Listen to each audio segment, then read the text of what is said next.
magtiayon ini nga bahin natong kuha na to sayang nagsusay actually diyon no nga kamo napili mahatagan ini nga balay sa Kabos. May kontak sa kanano. Ako si Jendel Martinez. Nagpasalamat kami sa simbahan sa Katoliko labi na sa Archdiocese of Osamis nga bisan tod sa amuang kalisod atong higayuna natagaan gihapon kami og grasya ug panalangin gikan sa Ginoo. Daghan kayong salamat. Gibanlas gid yung balay bro. Totally good. Okay.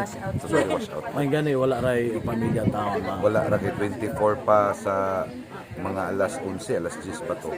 Naigo na mi. Then 25 sa kadlawon at 2:30 AM, igo na pud mi. Then balik katuluan gid mi. Pero pagka 26 kadto na gid mo ay very worst na gid kayo to siya nga kuan kining baha no kay ultimo ang amuang balay totally wash out ang tanang utang kurot yun. Praise the Lord gyapon. Praise the Lord gyapon kay kami tanan safety mi. Then pasalamat nga kamo po napili sa puno manatagan. Salamat po ni nga usami sa napili sa Caritas Philippines nga matagaan ni o panimalay dendo sa mo ang kalisod naagihapon ang Ginoo gyapon nagatabang ka namo. Daghang salamat. Okay. So, ikaw Mrs. Unsa ikaw mo?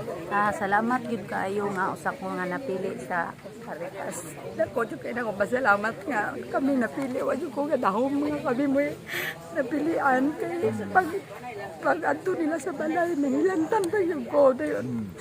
Ingon si Sir, katong sa approval nga kami daw kung may napilian, pwede gina akong lipaya kay nagbarong-barong lutsyot mi.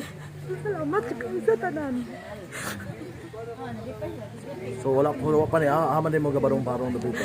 Naami na si Babaw, kananggatin. Di ako mga anak, nasa mga parinti na mo. So naanod yun yung mga butang tanan Wa adto. yun may nakuan. Sige, may. Okay, so Salamat kayo.